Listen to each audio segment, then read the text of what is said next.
Hello everyone, welcome to fourth class of RRB NTPC GK GS. ठीक है, PYQs. तो हम पीछे के 3 क्लास हम कर चुके हैं। ये सेकेंड शिफ्ट का क्वेश्चन है 4 जनवरी का 2021 का। ठीक है, तो इसको करेंगे।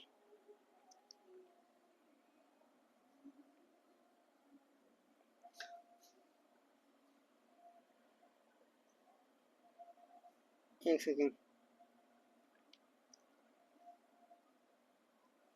4 जनवरी 2021 शिफ्ट सेकेंड। ठीक, तो करते हैं। Who has written the narrative history India after Gandhi.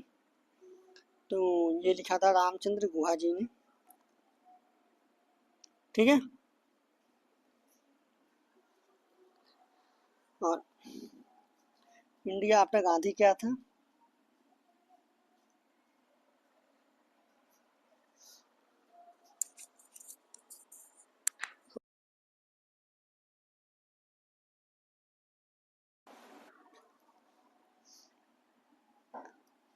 The history of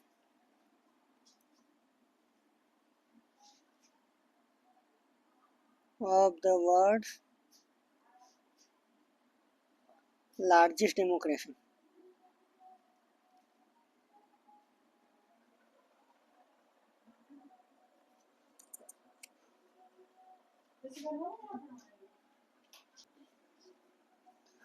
ठीक है, आगे देखते हैं। रामचंद्र गुहा की जो फर्स्ट पब्लिश थी वो 2007 में थी। ठीक है, ऐसा कुछ जानना नहीं है। मालती राव के बारे में देखते हैं। ये नॉवलिस्ट थी।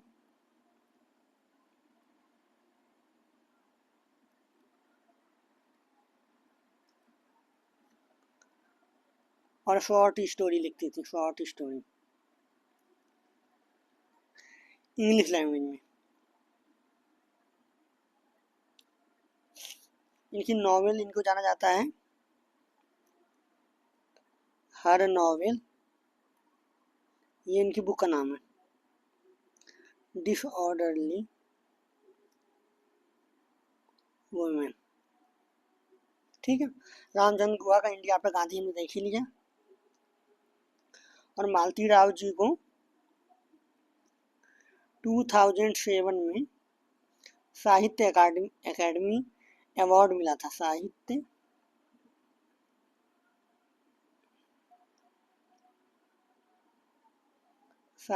अकादमी अवार्ड फॉर इंग्लिश। ठीक है, रूपा बाजवा, ये भी नॉवेलिस्ट हैं। ठीक है, इन्हें मिल चुका है कॉमनवेल्थ राइटर प्राइज यूरेशिया। ऐसा कुछ जानना नहीं। अरुंधति राय के बारे में देख लेते हैं। ऑथर है, पॉलिटिकल एक्टिविस्ट हैं। The God of small things इनकी बुक है। और इन्हें बुकर प्राइज मिला है। फर्स्ट बुकर प्राइज पाने वाली ये इंडियन लेडी हैं। 1997 में इन्हें बुकर प्राइज मिला था। ठीक है, अगला देखते हैं। Second Vande Bharat express is running between. तो ये आपकी चलती न्यू दिल्ली से लेके श्री वैष्णो देवी कटरा था। श्री माता वैष्णो देवी कटरा, जम्मू कश्मीर। कटरा ये पड़ता है आपके जम्मू एंड कश्मीर में। वैष्णो देवी वहाँ तक चलती हैं। और इसे इनॉग्रेट किया गया था, ये सेकेंड वंदे भारत को 3 अक्टूबर 2019 को। कौन किया था? होम मिनिस्टर साहब ने किया था, अमित शाह जी ने। अमित शाह। ठीक है, अब वंदे भारत के बारे में जान लेते हैं फैक्ट कुछ। क्या? फर्स्ट वंदे भारत एक्सप्रेस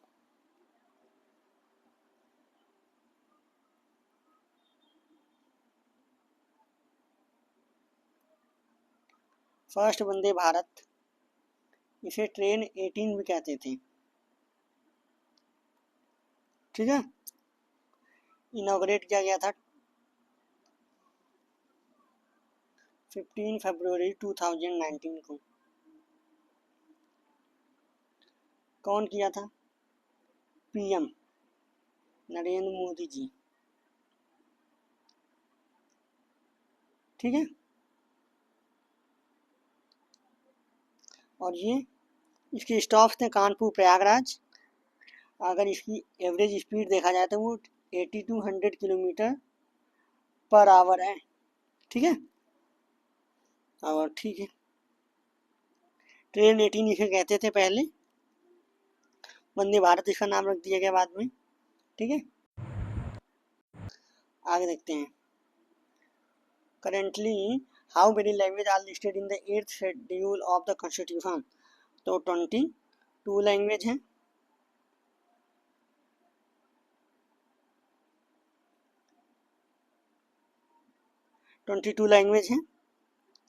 कौन कौन सी हैं? तो असमीज, बंगाली, बोडो, डोगरी, गुजराती, हिंदी, कन्नड़, कश्मीरी, कोंकणी, मैथिली, मलयालम, मणिपुरी, मराठी, नेपाली, उड़िया, पंजाबी, संस्कृत, संथाली, सिंधी, तमिल, तेलुगु, उर्दू। ये हैं 22 भाषाएं। ठीक है, ओरिजिनली कितनी थी? ओरिजिनली अगर पूछा देखा जाए तो ओरिजिनल लैंग्वेज कितनी थी? तो ये 14 थी। कब? 1950 में। ठीक है, जब हमारा कॉन्स्टिट्यूशन इफेक्ट में आया 26 जनवरी 1950 को, तब इतनी ही लैंग्वेज थी 14। बाद में कुछ को जोड़ा गया, जोड़ा गया होगा तो अमेंडमेंट से जोड़ा गया होगा ना। तो सिंधी को जोड़ा गया, सिंधी लैंग्वेज को 21st कॉन्स्टिट्यूशनल अमेंडमेंट एक्ट 1967 से जोड़ा गया। ठीक है, ये 15वीं लैंग्वेज बनी। फिर उसके बाद जोड़ा गया 3 लैंग्वेज को एक साथ जोड़ा गया। इसको याद रखते हैं नमक से। नमक से याद रखते हैं, नमक से। एन से नेपाली जोड़ा गया। एम से मणिपुरी, नमक से याद रखेंगे, मणिपुरी। और के से कोंकणी। इन तीनों को जोड़ा गया 71st कॉन्स्टिट्यूशन अमेंडमेंट एक्ट 1992। ठीक है, 71वां संविधान संशोधन अधिनियम 1992 से। और टोटल तब कितनी लैंग्वेज हो गई हमारे पास? 18 हो गई। फिर इनके बाद 4 को और जोड़ा गया। कौन? किसको किसको? बोडो, डोंगरी, मैथिली और संथाली। इन चारों को जोड़ा गया। ठीक है, कब? तो 92nd कॉन्स्टिट्यूशन अमेंडमेंट एक्ट 2003 के तहत इनको जोड़ा गया। ठीक है,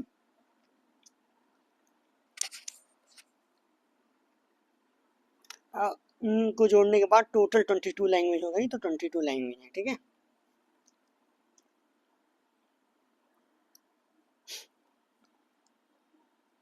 आगे देखते हैं। आगे तो ऐसा कुछ जानने के लिए है नहीं, देखते हैं। ठीक है, which are the following body recommended the minimum support price for crops? ठीक है, तो ये करें which are the following body, कौन सी बॉडी है? तो देखते हैं, CACP है। CACP डिसाइड करती है मिनिमम सपोर्ट प्राइस क्रॉप्स का। ठीक है, CACP का मतलब क्या होता है? कृषि लागत एवं मूल्य आयोग कहते हैं। कमीशन फॉर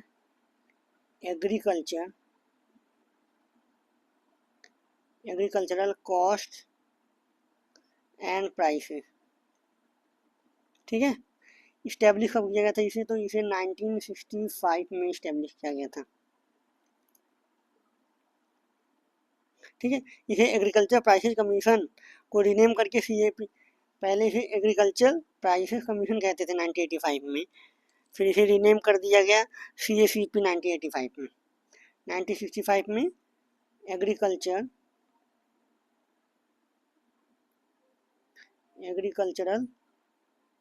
प्राइसेस कमीशन था जब इस्टेब्लिश किया गया था। बाद में इसका नाम चेंज करके ये CACP 1985 में किया गया।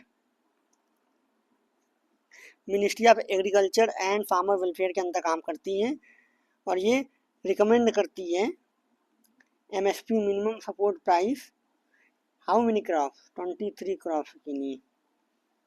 ये पूछा जाता है कितने क्रॉप के लिए करता है MSP, तो 23 क्रॉप के लिए करता है। ठीक है, अब देख लेते हैं और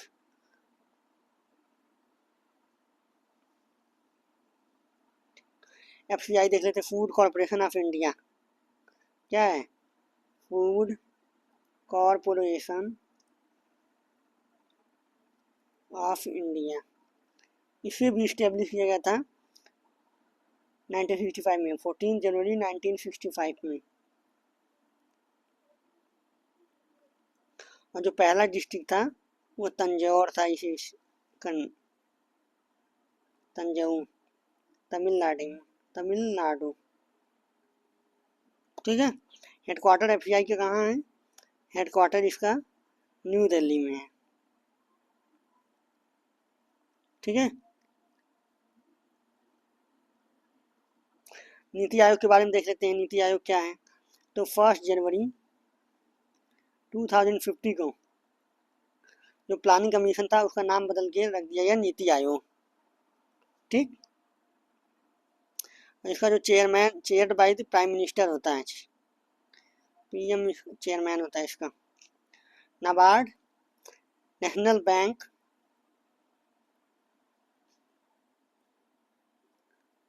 national bank for agriculture and rural development, इसका फुल फॉर्म है। इसको इस्टेब्लिश किया गया था 12 जुलाई 1982 को। ठीक है। इसका हेडक्वार्टर कहाँ है? तो इसका हेडक्वार्टर मुंबई में है। मुंबई में हेडक्वार्टर है इसका। CACP हमने बता ही दिया, FCI भी बता दिया। आगे चलते हैं। What was the sex ratio of India as per the 2011 census? तो ये है आपका 940 1000 मेल पे, पर 1000 मेल पे, मतलब 1000 आदमी पे 940 औरतें हैं 2011 के सेंसस के हिसाब से। ठीक है।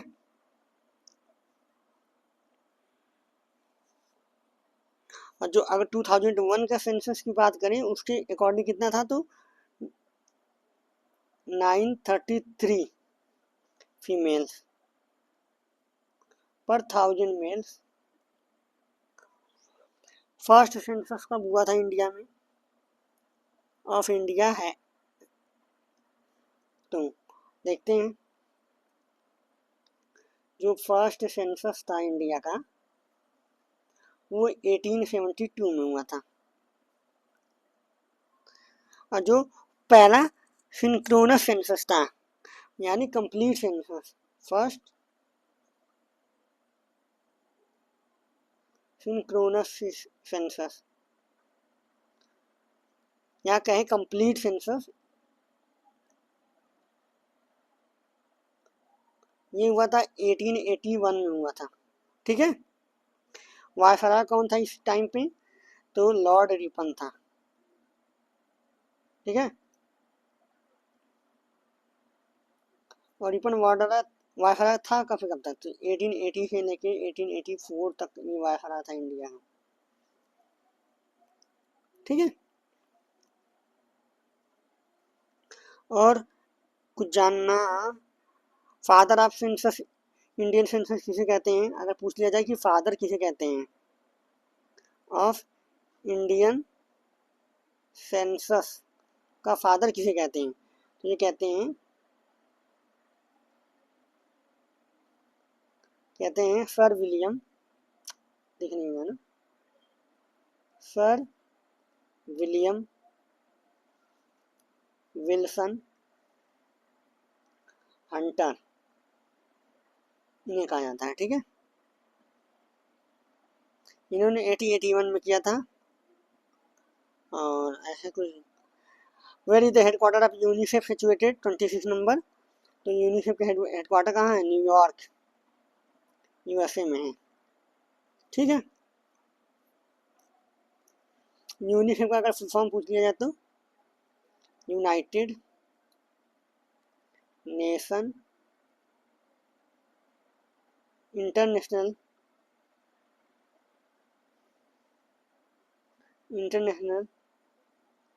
चिल्ड्रेन इमरजेंसी फंड, ये इसका फुल फॉर्म है। हेडक्वार्टर न्यूयॉर्क यूएसए में है। इस्टेब्लिश हुआ था यूनिसेफ 1946 में। ठीक है, WHO देख लेते हैं, यूनेस्को,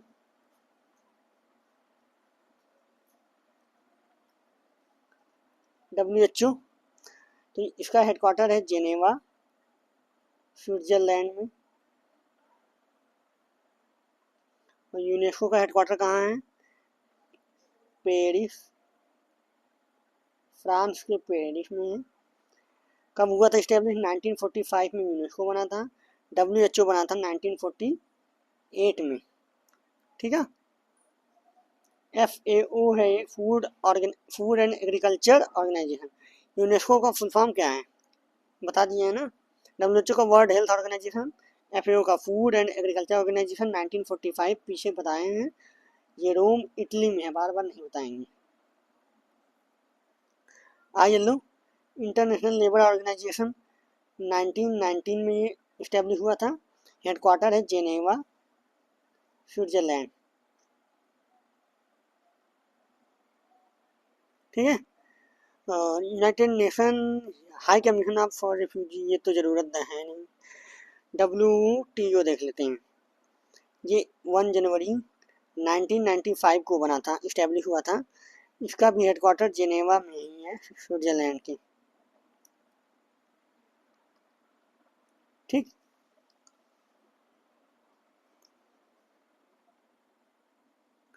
अगर देखा जाए तो ये जो WTO है, इसे पहले कहते थे GATT, गाट, यानी कि general agreement on tariffs and trade. और ये जो गाट था ये बना था 1947 में, बाद में इसे रिप्लेस कर दिया गया 1995 में WTO, world trade organisation. WTO का फुल फॉर्म क्या है? World trade organisation. एक और देख लेते हैं, IMF इंटरनेशनल मॉनेटरी फंड, ये बना था 27 दिसंबर 1945 को। ठीक है, और इफेक्ट में आया 1947 में। ठीक, हेडक्वार्टर इसका IMF का वाशिंगटन DC में है, वाशिंगटन DC USA में है। ठीक है, what is the term of non permanent member of the UN security council? तो ये होता है 2 साल।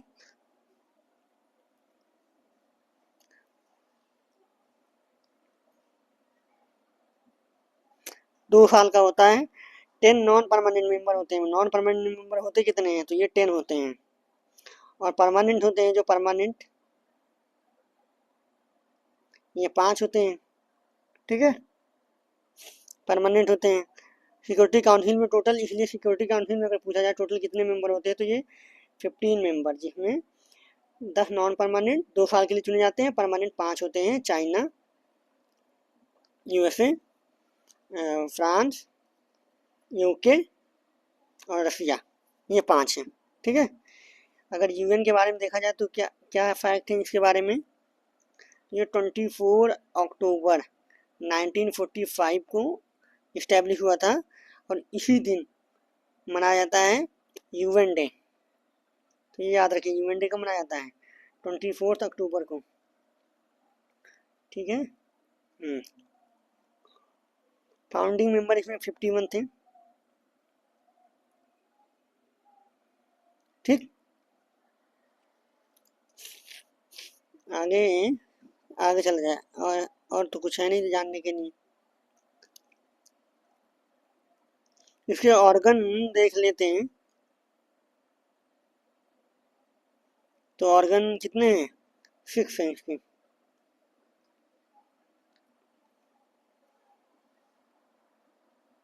चलिए आगे देखते हैं। टोटल कितने मेंबर हैं, 193 हैं मेंबरशिप। ठीक है।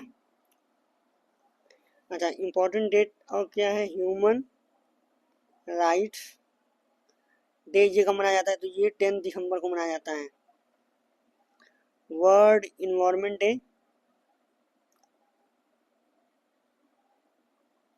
ये है आपका जून 5। और international day of peace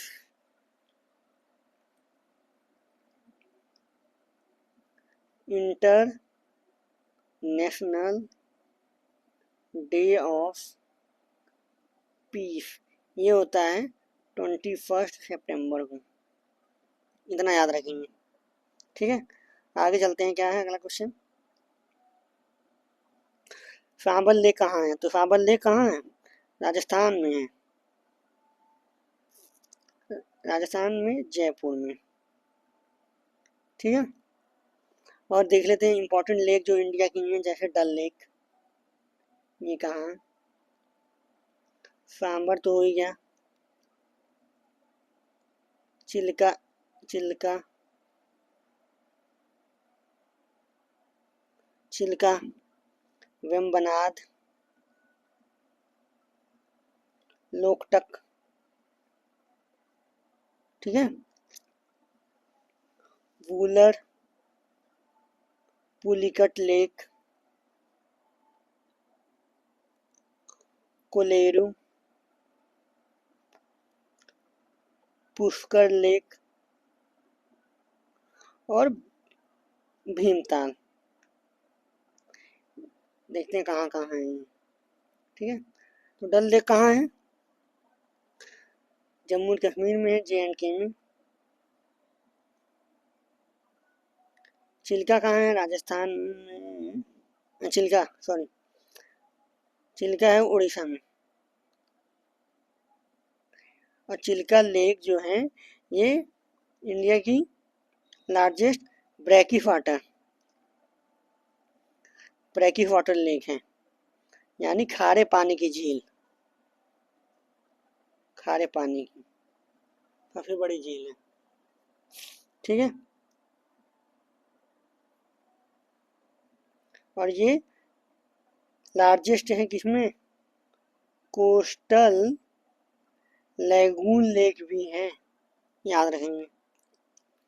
Chilka के बाद वेम्बनाड ये केरला में है। लोकटक मणिपुर में है। वूलर JNK जम्मू कश्मीर में है। पुलिकट आंध्र प्रदेश और तमिलनाडु के बॉर्डर पर है। आंध्र प्रदेश प्लस तमिलनाडु के बॉर्डर पर। ठीक है, कोलेरू आंध्र प्रदेश में है। पुष्कर राजस्थान में है। और भीमताल उत्तराखंड में। ठीक, second largest brackish water lake India की क्या है, तो ये पुलिकट है सेकेंड में। पहली है चिल्का ब्रेकिंग वाटर। ठीक है, और क्या जानने लायक है, और तो वेम्बनाड जो है, वेम्बनाड के बारे में देख लेते हैं। ये इंडिया की लॉन्गेस्ट लेक है Vembanad, longest lake of India. ठीक है,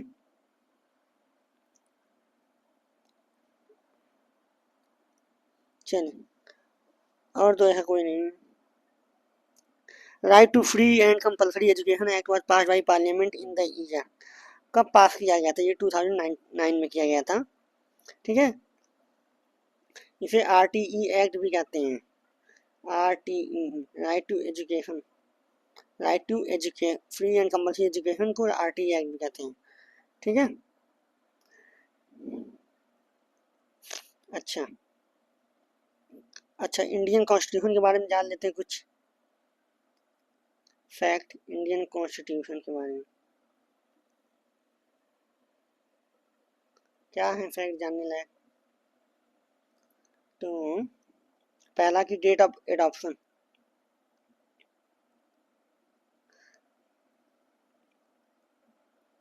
26 नवंबर 1949, इस दिन हमने अडॉप्ट किया था।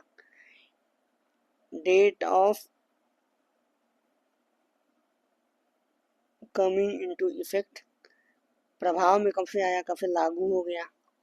तो ये हुआ 26 जनवरी 1950 को हो गया, और इसी दिन हम मनाते हैं रिपब्लिक डे, जिस दिन हमने कानून लागू कर दिया, रिपब्लिक डे। ठीक है, लॉन्गेस्ट रिटन कॉन्स्टिट्यूशन है हमारा। ओरिजिनली इसमें 395 आर्टिकल और 12 शेड्यूल हैं। ठीक है, ड्राफ्टिंग कमेटी के चेयरमैन कौन थे जिन्होंने इसका ड्राफ्ट तैयार किया? ड्राफ्टिंग कमेटी अम्बेडकर साहब थे, डॉक्टर BR अम्बेडकर। ठीक है, जो हमारा कॉन्स्टिट्यूशन है वो इंग्लिश और हिंदी दोनों में लिखा गया है। ठीक,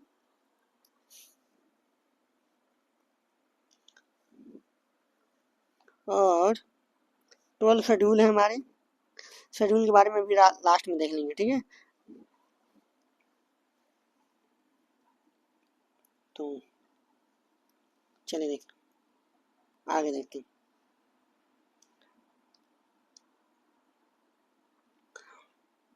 पीछे तो फॉलोइंग गैस नोबल गैस, तो नोबल गैस कौन है? आर्गन। ठीक है, तो ये जो नोबल गैस हमारे हैं ये पीरियोडिक टेबल में ग्रुप 18 में आते हैं। ग्रुप 18 में बिलोंग टू ग्रुप 18।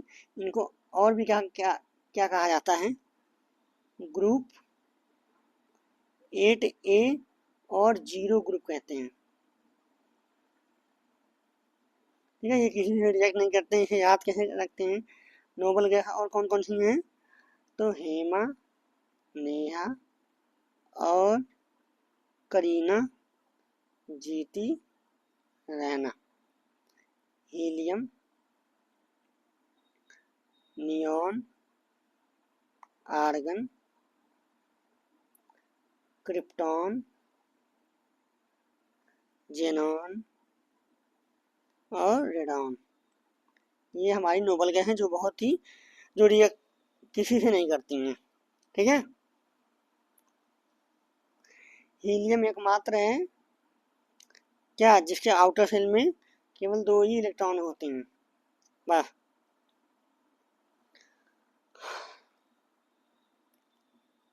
अर्थ के एटमोसफेयर में हमारी जो पाई जाती हैं नोबल गैस, वो कितनी होती हैं नोबल गैस? 0.93% पाई जाती हैं एटमोसफेयर में। ठीक है, और हीलियम को डिस्कवर कब किया गया था ये बताएंगे, बताइए। तो हीलियम को डिस्कवर किया गया था 1868 में, सोलर स्पेक्ट्रम में किया गया था, सोलर स्पेक्ट्रम के अंदर। ठीक है, और बाकी की जो अदर नोबल गैसेज हैं वो डिस्कवर की गई 19वीं सेंचुरी में। साइंटिस्ट कौन थे? हीलियम के अलावा जो बाकी नोबल गैसेज हैं इनको सर विलियम रैमसे ने डिस्कवर किया था, रैमसे। ठीक है, आगे इन्वेंटर ऑफ ब्लूटूथ ब्लूटूथ के इन्वेंटर कौन है? तो जैप हार्टसन है, जैप हार्टसन है, ठीक है। डच इंजीनियर है ये, डच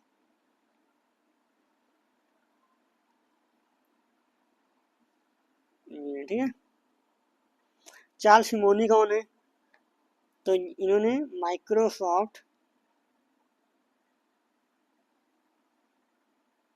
माइक्रोसॉफ्ट ऑफिस के ये क्या, ठीक है, जाने जाते हैं, known for pioneering work on Microsoft over, ठीक है। बिल गेट्स को फाउंडर हैं माइक्रोसॉफ्ट कॉरपोरेशन की।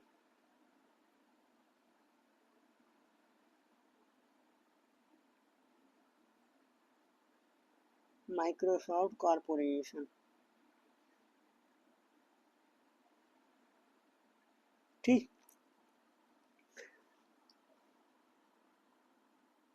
आगे देखते हैं, taxol is extracted from which plant? तो ये टैक्सोल निकाला जाता है किस प्लांट से? यूई ट्री से, यूई ट्री से। इसका साइंटिफिक नेम क्या है? तो इसको बोलते हैं टैक्सस ब्रेविफोलिया। पूछेगा नहीं, वैसे मान लेते हैं पूछ लिया, टैक्सोल, ठीक है।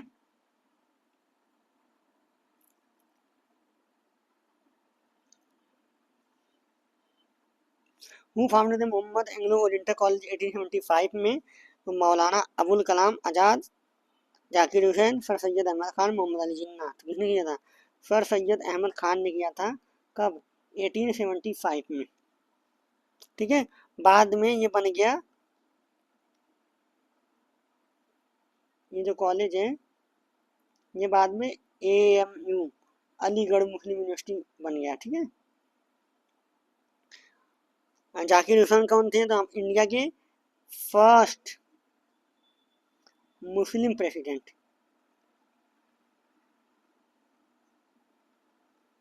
फर्स्ट मुस्लिम प्रेसिडेंट और थर्ड प्रेसिडेंट ऑफ इंडिया।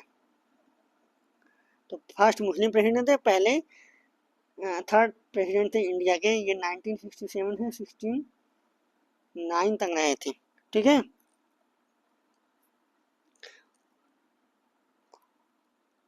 मौलाना अबुल कलाम आज़ाद कौन थे? तो ये फ्रीडम फाइटर थे, स्कॉलर थे, इंडियन नेशनल कांग्रेस के सीनियर लीडर थे, और ये पहले एजुकेशन मिनिस्टर भी थे, फर्स्ट एजुकेशन मिनिस्टर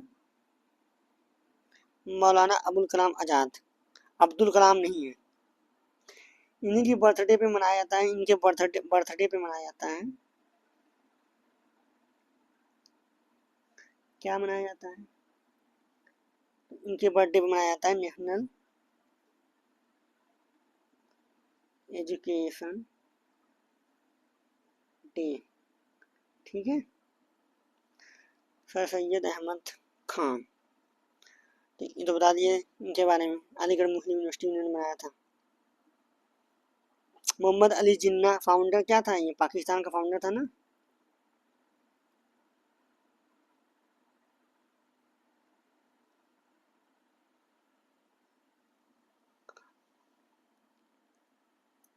इसे जाना जाता है किस नाम से? नून पाकिस्तान में इसे कहा जाता है क्वैद ए आजम, इसका मतलब होता है ग्रेट लीडर, पाकिस्तान में कहते हैं। ऑल इंडिया मुस्लिम लीग का ये लीडर था, ठीक है। मेरे इंडिया न्यूज हाई कोर्ट,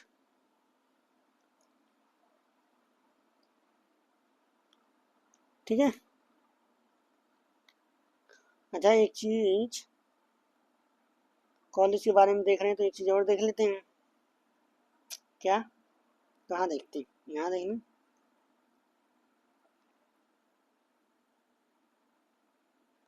यहाँ देख लेते हैं कि जो इंडिया के कॉलेज इस्टेब्लिश किए गए थे, कब किए गए थे फेमस, जैसे हिंदू कॉलेज,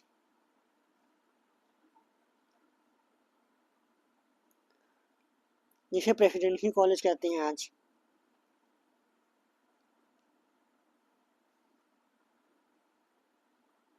कोलकाता का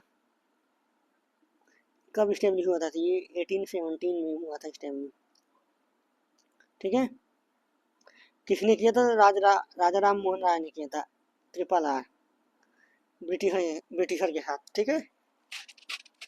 अलीगढ़ मुस्लिम यूनिवर्सिटी से मोहम्मदन एंग्लो ओरिएंटल कॉलेज कहते थे, वो तो बता दिया 1875 में।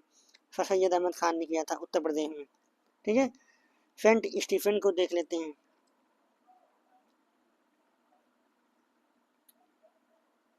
ये 1881 में हुआ था। ठीक है। बनारस BHU, बनारस हिंदू यूनिवर्सिटी, ये 1960 में हुआ था। ठीक है। आगे देखते हैं। अगला क्वेश्चन क्या है हमारा, आगे देख लेते हैं। ठीक है।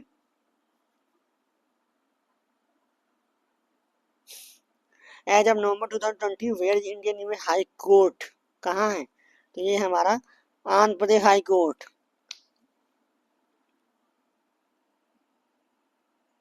Andhra Pradesh high court. तो अमरावती, नेल्लोर ना, अमरावती, नेल्लोर, वारंगल, विशाखापट्टनम। तो आंध्र प्रदेश में, आंध्र प्रदेश क्या, अमरावती। कब बना था ये? तो ये जनवरी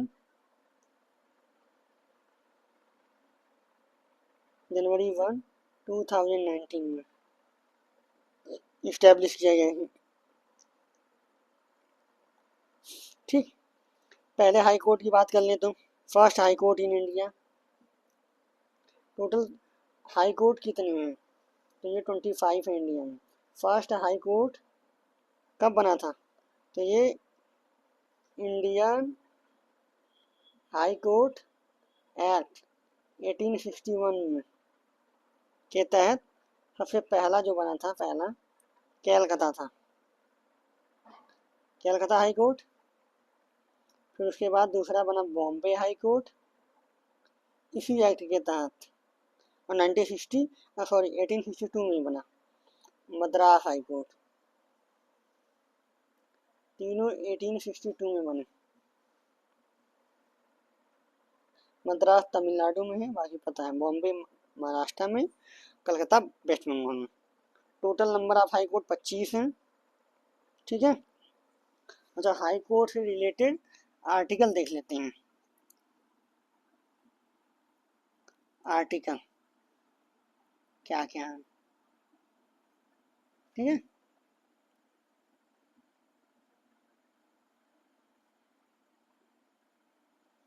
क्या है? पहला है आर्टिकल 214, जिसमें हाई कोर्ट की बात की जाती है कि establish a high court for each state. ठीक है। आर्टिकल 215 क्या कहता है कि every high court as a court of record, मतलब कि अगर हाई कोर्ट कोई डिसीजन देता है तो उसके डिसीजन को रिकॉर्ड के रूप में रखा जाएगा, अब बाद में यूज किया जा सकता है। ठीक है। अब आता है आर्टिकल 216। ये क्या करता है? कॉन्स्टिट्यूशन प्रोवाइड कराता है, constitution for high court, high court के लिए कॉन्स्टिट्यूशन की बात करता है। आर्टिकल 217 ये अपॉइंटमेंट एंड कंडीशन ऑफ जजेस की बात करता है। अपॉइंट कौन करता है? हाई कोर्ट को तो गवर्नर करता है।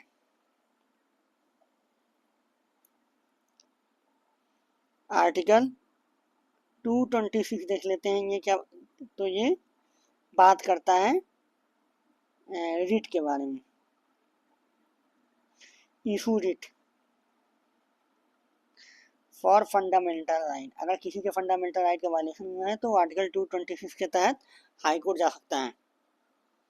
ठीक, अब देखते हैं as of November 2020 how many nuclear power reactors are operating in India. कितने न्यूक्लियर रिएक्टर हैं इंडिया में? तो ये हैं हमारे 22। ठीक, 22 हैं,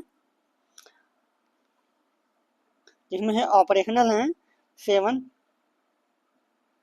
ये ऑपरेशनल हैं 7 न्यूक्लियर पावर प्लांट। और इन सबकी कैपेसिटी कितनी है? तो 6780 मेगावाट। ठीक है, देख लेते हैं कौन कौन सा है। तो पहला है तारापुर, पीछे भी करा लिए हैं लेकिन देखते हैं। Tarapur atomic power station Maharashtra में है। ठीक है, राजस्थान में है, Rajasthan atomic power, Rajasthan Rajasthan atomic power station है। कलपक्कम है, कलपक्कम, ये तमिलनाडु में है। नरौरा है यूपी में। ककरापार है, काकरापार, काकरापार कहाँ? गुजरात में। कैगा है, कैगा, कैगा कर्नाटक में है। और कुंडनकुलम है, कुंडनकुलम, ये भी तमिलनाडु में है। ठीक है, तो ये 7 हैं हमारे। तारापुर राजस्थान वाले को कहते हैं रावत भाटा, भी कहते, रावत भाटा कहते हैं। तो रावत भाटा आपसे पूछेगा, रावत भाटा ये कहाँ है? तो ये तो राजस्थान में। ठीक है,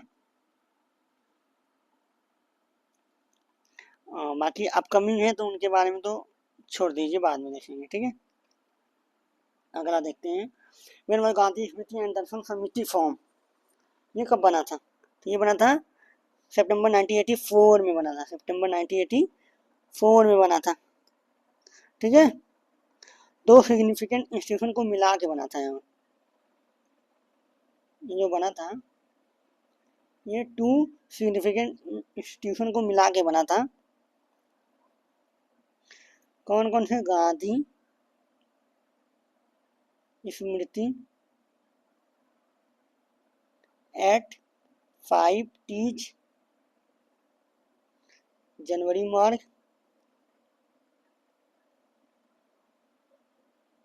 जनवरी मार्ग, और गांधी दर्शन एट, ये कहाँ है? ये राजघाट, न्यू दिल्ली। इन दोनों को मिला के बनाया गया था। ठीक है, किसके अंदर आता है? तो ministry of culture, government of India के अंदर आता है। ठीक है, महात्मा गांधी का जो समाधि बनाई गई है वो क्या है? राजघाट पे है।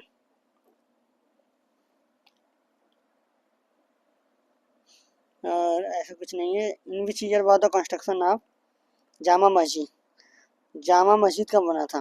तो ये बना था 1656 में बना था। ठीक है, जामा मस्जिद है कहाँ? दिल्ली में है। तो 1656 में बना था। ठीक, किसने बनवाया था जामा मस्जिद को? तो मुगल एम्परर शाहजहां, शाहजहां ने बनवाया था। ठीक है, कंस्ट्रक्शन इसका जो स्टार्ट हुआ था वो 1650 में स्टार्ट हुआ था कंस्ट्रक्शन स्टार्ट, और 1656 में कंप्लीट हुआ था। और जामा मस्जिद का ओरिजिनल नाम क्या है? तो इसका ओरिजिनल नाम है मस्जिद ए जहां नुमा। ठीक है, इसका मीनिंग होता है वर्ल्ड रिफ्लेक्टिंग मॉस्क, मतलब होता है वर्ल्ड रिफ्लेक्टिंग मॉस्क। ठीक है, और ठीक है, आगे चलते हैं। अगर मुगल के बारे में देख लेते हैं, यहीं पे मुगल एम्पायर। तो जो मुगल एम्पायर की सबसे पहला रूलर था कौन था? बाबर। ठीक है, बाबर ने बैटल ऑफ पानीपत लड़ा था, फर्स्ट बैटल ऑफ पानीपत 1526 में लड़ा था। ठीक है, फर्स्ट बैटल ऑफ पानीपत लड़ा था। इसने अपनी ऑटोबायोग्राफी लिखी थी, बाबरनामा। ठीक है, हाँ। डिसेंडेंट अपने आप को बताता था ये तैमूर का फादर साइड से, और मदर साइड से कहता था कि चंगेज खान। ठीक है, मदर साइड से डिसेंडेंट मतलब वंशज होता है। ठीक है, अब बाबर के बाद आया बेटा उसका हुमायूं, गद्दी पर बैठा। और बाबर का कब तक था, तो 1526 से 1530 तक था। पानीपत में हराया किसको था, तो लोधी को हराया था, इब्राहिम लोधी को। हुमायूं आया 1530 से लेके 1540 तक, और फिर 1555 से लेके 1556 तक ये रूलर था बस। ठीक है, क्योंकि ये बीच में जो ये गैप है पीरियड का, उसमें शेर शाह सूरी से ये हार गया था। सूरी ने इसे तो 1539 और 1540 के वॉर में हराया था, बैटल ऑफ चौसा और बैटल ऑफ कन्नौज, दोनों में हराया था। ठीक है, हुमायूं का जो टॉम्ब है, मकबरा है, वो दिल्ली में है, दिल्ली में। इसका टॉम्ब जो मकबरा है दिल्ली में है। इसके बाद हुमायूं के बाद आया अकबर। ठीक है, हुमायूं के बाद आया अकबर, इसका बेटा। अकबर ने क्या किया, तो दिन ए इलाही चलाया था। ठीक है, रिलीजियस फिलॉसफी थी। फुल ए कुल चलाया था, यूनिवर्सल फुल, फुल है ए कुल, यूनिवर्सल टॉलरेंस की नीति अपनाई थी इसने। ठीक है, और इसने रेवेन्यू सिस्टम लाया था किसके हेल्प से, राजा टोडरमल।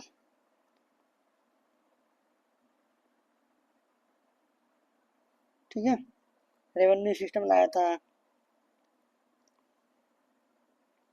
और नौ रत्न इसके पास थे, नौ रत्न, नौ रत्न इसके कोर्ट में थी।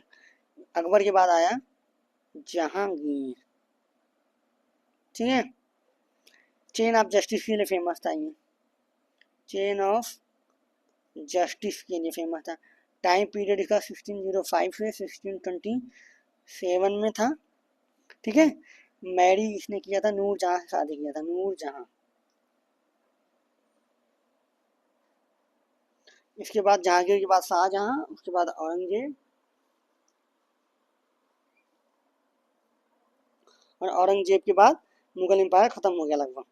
When was the atomic energy amendment bill passed by parliament to allow joint venture in nuclear power generation. ठीक, ये 2015 में आया, एटॉमिक एनर्जी अमेंडमेंट बिल 2015 में आया था।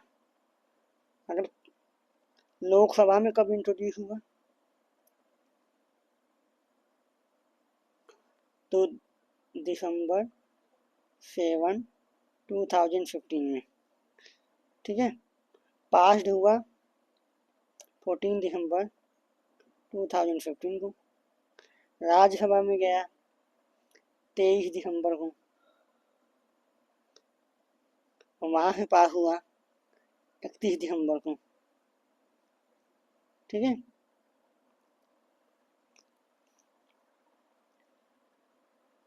और अमेंडमेंट किया किसने, तो atomic energy act, atomic energy act 1962 को अमेंड किया गया था इसके तहत। ठीक, last question, second last question. As per the inland water authority of India, what is the approximate total length of navigable inland water of India. कितना है, तो ये 14,500 किलोमीटर। ठीक, कितने नेशनल वाटरवे हैं टोटल इंडिया में, तो 101, 111। वाटर वे, ठीक है।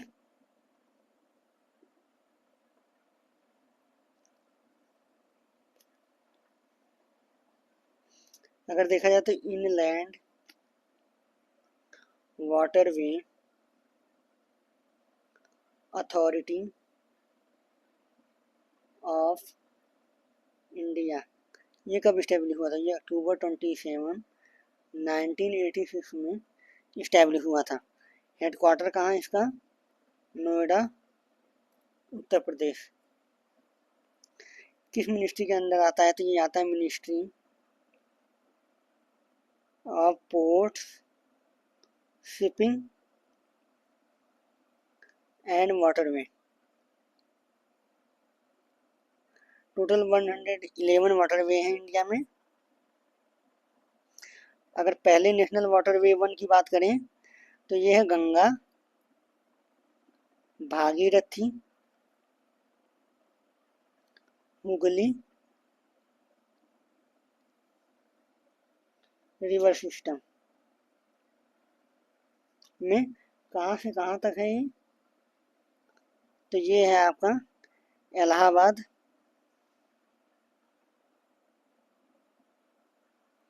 प्रयागराज, प्रयागराज से हल्दिया वेस्ट बंगाल तक है।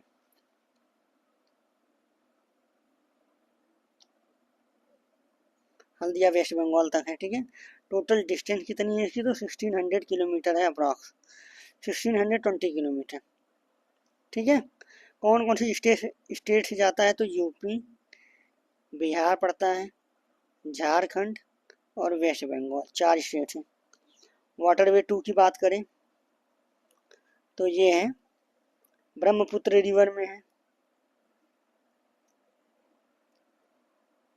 Brahmaputra river.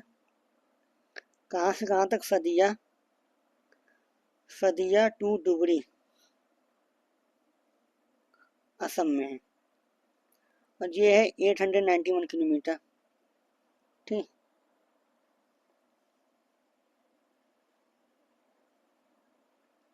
Last question, what is the fat storing tissue in our body? तो फैट स्टोरिंग टिश्यू हमारी बॉडी में कौन से हैं? एडिपोज टिश्यू, ठीक है। एडिपोज टिश्यू क्या होता है? एक टाइप का कनेक्टिव टिश्यू होता है, और ये स्पेशलाइज किसमें होता है? Storing energy as fat, energy को फैट के फॉर्म में करता है। और ये बना होता है फैट सेल्स से, जिन्हें क्या बोलते हैं? एडिपोसाइट्स बोला जाता है। और ये जो एडिपोज टिश्यू होता है 2 फॉर्म में पाया जाता है, वाइट एडिपोज टिश्यू और ब्राउन।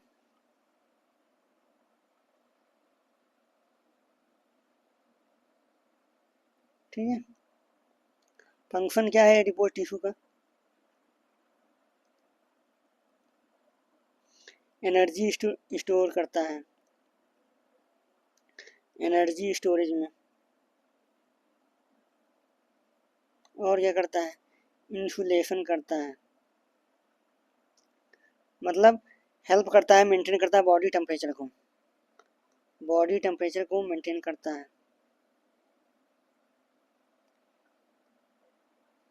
प्रोटेक्शन प्रोवाइड कराता है, हमारे वाइटल ऑर्गन को प्रोटेक्ट करता है, जैसे किडनी और हार्ट को।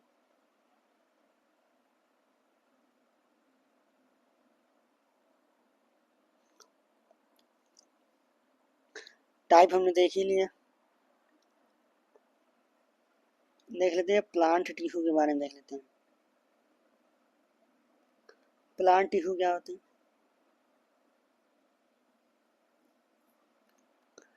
तो पहला होता है मेरिस्टेमेटिक टिश्यू, जिसे ग्रोथ टिश्यू भी कहते हैं, ठीक है। अब मेरिस्टेमेटिक में आता है एपिकल, लैटेरल और इंटरकैलरी। एपिकल पाया जाता है एट रूट एंड शूट में। लैटरल क्या करता है, इंक्रीज करता है ये थिकनेस को, प्लांट की थिकनेस या गर्थ यानी मोटाई, मोटाई को बढ़ाता है। और इंटरकैलरी होता है, ये पाया जाता है बेस ऑफ लीव्स में, पत्तियों के बेस में या इंटरनोड्स में पाया जाता है।